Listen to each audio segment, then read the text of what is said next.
Hello students. In our previous lecture we studied about physical properties of metals and non-metals जिसमें हमने कुछ exceptions भी करी थी.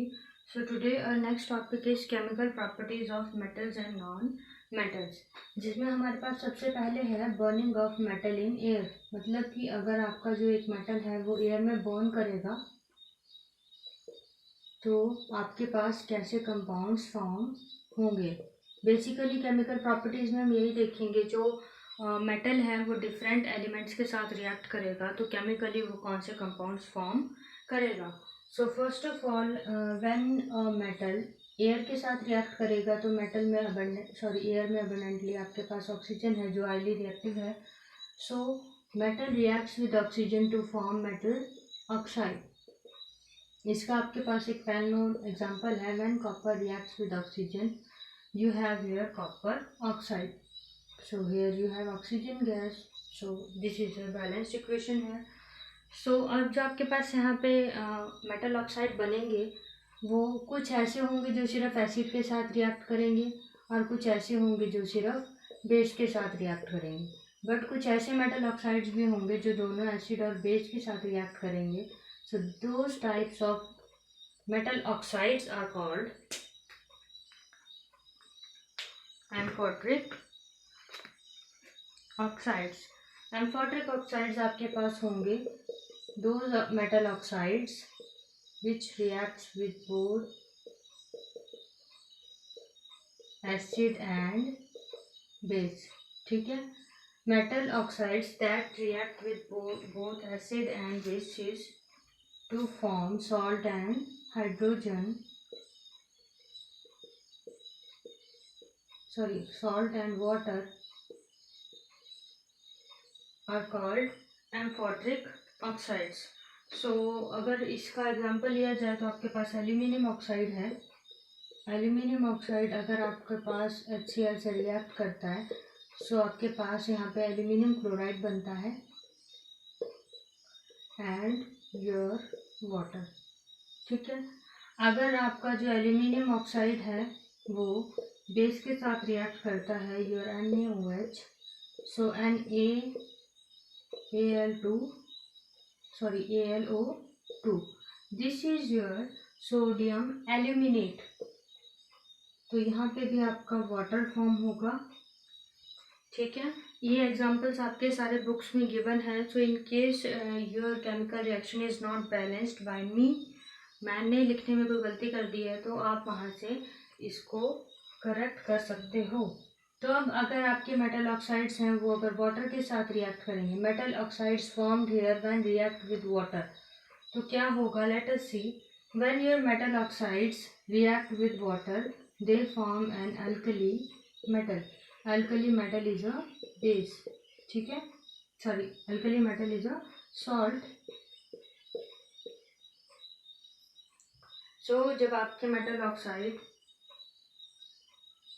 वाटर के साथ रिएक्ट करेंगे तो वो क्या फॉर्म करेंगे. Alkali metal. मैक्सिमम जो आपके मेटल ऑक्साइड हैं वो वाटर के साथ डिसॉल्व नहीं होते. Most of metal oxides are insoluble in water but a few of them get dissolved. जैसे कि आपका सोडियम और पोटाशियम. ठीक है. तो ये क्या बनाएंगे आपके alkali metals. Now next is with us. अब इसमें क्या है, हमारी कुछ एक्सेप्शंस हैं. मतलब सारे मेटल्स जो हैं वो एयर के साथ रिएक्ट करके हमेशा मेटल ऑक्साइड फॉर्म नहीं करेंगे. कुछ मेटल्स हैं जैसे कि आपका first of all you have is potassium and sodium. ठीक है. जब ये एयर के साथ रिएक्ट करेंगे तो ये बहुत ही विगरसली बर्न करेंगे. मतलब कि एयर के साथ रिएक्ट करके ये मेटल ऑक्साइड ना फॉर्म करके जल जाएंगे और ख़त्म हो जाएंगे. ठीक है. ये इतनी बुरी तरह से जलेंगे कि अपने आसपास के एनवायरनमेंट को भी डैमेज कर सकते हैं. So to prevent this they are always stored in kerosene oil. ठीक है. इनके इसी विग्रस रिएक्शन को प्रिवेंट करने के लिए हम इन्हें हमेशा केरोसिन ऑयल में इमर्ज करके डुबो के रखते हैं। ठीक है, फिर आ जाते हैं हमारे पास कुछ एक्सेप्शन और, जैसे कि आपके एलिमेंट्स हैं मैग्नीशियम, एल्यूमिनियम, जिंक और लेड। ये इनके सारे सिंबल्स हैं, आप लोग बुक से इन्हें देख लीजिएगा। Magnesium, aluminium, zinc and lead. ठीक है, इन्हें हमेशा ऑक्साइड की एक लेयर से कवर्ड किया जाता है, covered with a layer of oxide. Oxide की लेयर से क्यों कवर किया जाता है? क्योंकि ये सारे ऐसे मेटल हैं जो बहुत ज़्यादा यूज होते हैं आपके सब्सटेंसेस के फॉर्मेशन में। So this is covered to prevent, these are covered actually to prevent them from rusting, ताकि ये ऑक्सीजन के साथ रिएक्ट करके ऑक्साइड्स ना फॉर्म करें। ठीक है, उसके बाद आपके पास एक और एक्सेप्शन है, दैट इज आयरन, जो कि एयर के साथ रिएक्ट करेगा। ठीक है, जो कि आप बर्न करोगे तो वो बर्न नहीं होगा, बट जो आपके आयरन फिलिंग्स है वो बर्न हो जाएंगी। तो ये इतनी इम्पॉर्टेंट ऑब्जर्वेशन नहीं है यहाँ पे। जो कॉपर है वो आपका बर्न नहीं करेगा, एयर के साथ रिएक्ट करेगा, और जो सिल्वर और गोल्ड हैं वो आपके ऑक्सीजन के साथ कभी रिएक्ट नहीं करेंगे। Do not react with oxygen, मतलब कि एयर के प्रेजेंट में ये कोई भी कंपाउंड फॉर्म नहीं करेंगे। तो ये था आपके पास burning of metal in air which can be considered as reaction of metal in air. ठीक है, अब आ जाता है आपका reaction of metal with water. Metals water के साथ रिएक्ट करेंगे तो आपके कैसे कंपाउंड्स फॉर्म होंगे। So here we have reaction of metal with water। Metal generally water के साथ रिएक्ट करेंगे तो फर्स्ट ऑफ ऑल आपका मेटल ऑक्साइड और हाइड्रोजन ही फॉर्म होगा। अगेन देखिए वहाँ पे हमारे पास सिंपल मेटल ऑक्साइड फॉर्म हो रहा था, और यहाँ पे हमारे पास क्या फॉर्म होगा, metal plus water gives you metal oxide and hydrogen gas. Okay, metal oxide और हाइड्रोजन गैस। अब यहाँ पे जो मेटल ऑक्साइड है वो वाटर के साथ रिएक्ट करेगा तो हमें क्या देगा, मेटल हाइड्रोक्साइड। वहाँ पे जो मेटल ऑक्साइड हमारा वाटर के साथ रिएक्ट कर रहा था तो वहाँ पे हमें क्या दे रहा था, अल्कली मेटल। यहाँ पे जो मेटल ऑक्साइड हमें वाटर के साथ रिएक्ट करेगा that will give us metal hydroxide. ठीक है, सो पोटाशियम और जो सोडियम है, जो एलिमेंट्स है हमारे पास, that is potassium and sodium. जब ये आपके वाटर, जो कोल्ड वाटर है, इसके साथ ही बहुत ही विगरसली रिएक्ट करते हैं, इतना विगरसली रिएक्ट करते हैं कि जो इवॉल्व हाइड्रोजन होती है, मतलब जो हाइड्रोजन गैस लिबरेट होगी इनके रिएक्शन से, वो एकदम फायर कैच कर लेगी। Reacts vigorously with cold water. ठीक है, इतना विगरसली रिएक्ट करते हैं कोल्ड वाटर के साथ कि जो हाइड्रोजन गैस लिबरेट होगी वो एकदम से आग पकड़ लेगी, plus H2 plus heat. Similarly you have a reaction for sodium. ठीक है, नाउ अब आपके पास कैल्शियम है, एक metal that reacts less violently than sodium and potassium. ये थोड़ा स्लोली रिएक्ट करेगा कोल्ड वाटर के साथ to form, you all know is calcium hydroxide. ठीक है, plus H2।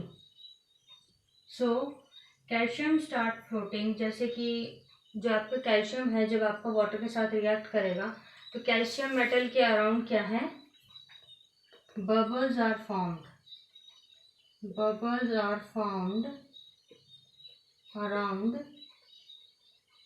calcium metal. Therefore जो कैल्शियम मेटल है ड्यूरिंग रिएक्शन पानी के ऊपर फ्लोट करने लग जाएगा, क्योंकि उसकी सरफेस पे क्या है, जो बबल्स फॉर्म होने लग जाएंगे। तो जो बबल्स हैं वो हमेशा वाटर के ऊपर फ्लोट करते हैं because of their low density. So उन्हीं के ऊपर जो आपका मेटल रखा है, इसीलिए वो भी क्या फ्लोट करना शुरू हो जाएंगे मेटल। ठीक है। नाउ मैग्नीशियम जो है आपका कोल्ड वाटर के साथ रिएक्ट नहीं करता। ये किसके साथ रिएक्ट करता है? Hot water. Does not react with, ये सारी मेटल्स की केमिकल प्रॉपर्टीज हैं कि कोई भी पर्टिकुलर कंपाउंड कैसे वाटर के साथ रिएक्ट करेगा, और रिएक्ट करेगा तो कितना वायलेंटली और कितना लेस वायलेंटली रिएक्ट करेगा। ठीक है। Does not react with cold water, reacts with hot water. ठीक है। जो आपका मैग्नीशियम है ये भी फ्लोट करेगा, it also floats. Same reason due to formation of bubbles at the surface of metal due to hydrogen gas. ठीक है। Next you have is aluminium, iron and zinc, जो कि हॉट वाटर के साथ रिएक्ट नहीं करेंगे, ना ही कोल्ड वाटर के साथ। एल्यूमिनियम, आयरन एंड जिंक, ये ना ही हॉट वाटर के साथ रिएक्ट करेंगे, ना ही कोल्ड वाटर के साथ।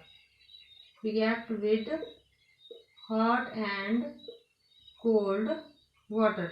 Instead they will react with steam, ये किसके साथ रिएक्ट करेंगे? स्टीम के साथ। और आपके कुछ मेटल ऐसे हैं जो कि वाटर की किसी भी फॉर्म के साथ बिल्कुल भी रिएक्ट नहीं करेंगे, जैसे कि आपका लेड है, कॉपर है, सिल्वर है और गोल्ड। इसीलिए जो आपके ऑर्नामेंट्स हैं गर्म पानी, ठंडे पानी या आग लग जाने पर भी कभी पिघल तो जाते हैं, पर केमिकली नया कंपाउंड फॉर्म नहीं करते। ठीक है। Next is your reaction of metal with acids. Now आपके जो रिएक्शन मेटल है, अगर आपका एसिड के साथ रिएक्ट करेगा तो आपके कौन से कंपाउंड्स फॉर्म होंगे, एंड जो आपकी डिस्टिंक्ट मेटल्स हैं वो कैसे प्रॉपर्टीज शो करेंगे। So metal react with dilute acid to form salt and hydrogen. Dilute acid to form salt and hydrogen, ये हमने पहले भी किया है, सॉल्ट और हाइड्रोजन का मेटल के साथ रिएक्शन। सो यहाँ पे आपको एग्जांपल देने की कोई ज़रूरत नहीं है। बेसिकली इसमें एक ही एक्सेप्शन है, मेटल जो है हमेशा डाइल्यूट एसिड के साथ रिएक्ट करेगा तो हमेशा सॉल्ट और हाइड्रोजन फॉर्म होगा। बट आपका एक एसिड है HNO3, उसके साथ जब आपको कोई भी मेटल रिएक्ट करेगा तो आपकी हाइड्रोजन गैस लिबरेट नहीं होगी। क्यों? क्योंकि जो HNO3 है वो जो हाइड्रोजन गैस प्रोड्यूस होगी उसे वाटर में रिड्यूस करके नाइट्रिक ऑक्साइड्स फॉर्म कर देगा। ठीक है। It oxidizes the hydrogen produced to water. It oxidizes the H2 produced to water. जो हाइड्रोजन फॉर्म होगा उसे उसका वाटर बना देगा। ठीक है। And gets reduced to any nitrogen oxide and gets reduced to nitrogen oxide। Next जो है आपका जो मैग्नीशियम है वो डाइल्यूट HNO3 के साथ, देखिए मैंने अभी क्या कहा, कोई भी मेटल, बट आपके पास एक्सेप्शन क्या है, जो मैग्नीशियम है वो HNO3 के साथ रिएक्ट करेगा तो आपकी H2 गैस रिलीज होगी। ठीक है। H2 gas is liberated. जहाँ कोई भी मेटल HNO3 के साथ रिएक्ट करके H2 गैस लिबरेट नहीं कर रहे हैं, वहीं आपका जो मैग्नीशियम है वो मेटल के साथ रिएक्ट करके H2 gas liberate nitric oxide के साथ रिएक्ट करके H2 गैस लिबरेट कर रहा है, नाइट्रिक एसिड के साथ रिएक्ट करके H2 गैस लिबरेट कर रहा है। तो reaction of metal with acid, air and water, इन सभी चीज़ों को देख के हम ये कंक्लूड कर सकते हैं जो मेटल्स की रिएक्टिविटी है वो कुछ इस तरह से है। Reactivity decreases in order from Mg, Al, Zn and Fe। ठीक है, सबसे हाईली रिएक्टिव आपका मैग्नीशियम है, उसके बाद आपका एल्यूमिनियम, उसके बाद आपका zinc and last you have is ferrous. Ferrous here is for iron. Ferrous किसका है? आयरन का सिंबल। फेरस आयरन का केमिकल नेम है। ठीक है, so reaction of metals with solution of other metal. अब आपके पास नेक्स्ट है reaction of metals with salt solution of other metals. In reactions में मेनली क्या होता है आपका? Displacement reaction. ठीक है, दे अंडरगोज डिस्प्लेसमेंट रिएक्शन। इसमें जो हाईली रिएक्टिव मेटल है वो लो रिएक्टिव मेटल को डिस्प्लेस कर देता है। ठीक है, बेसिकली आप इसमें ये दिखा सकते हो, metal reacts with salt solution of metal A, metal A reacts with salt solution of metal B. Salt solution of metal A is formed with metal B gets separated। ठीक है, मेटल भी जो है आपका सेपरेट हो जाता है और सॉल्ट सॉल्यूशन है वो किसका बन जाएगा? मेटल ए का। So there here a simple displacement reaction is occurring. Last आपके पास आज के टॉपिक में है रिएक्टिविटी सीरीज। रिएक्टिविटी सीरीज क्या होती है? It is a simple arrangement metals arranged in order of their decreasing reactivities. ठीक है, ये क्या है आपके पास? List of metals arranged in order of their decreasing reactivities. आपकी बुक में एक टेबल दिया है, उसमें जो है डिफरेंट एलिमेंट्स की रिएक्टिविटी सीरीज दी है, मतलब की लिस्ट दी है कि हाईली रिएक्टिव से लीस्ट रिएक्टिव मेटल तक कौन से मेटल है इसी टॉपिक के अंदर, that is reactivity series. So this was all for today. Thank you.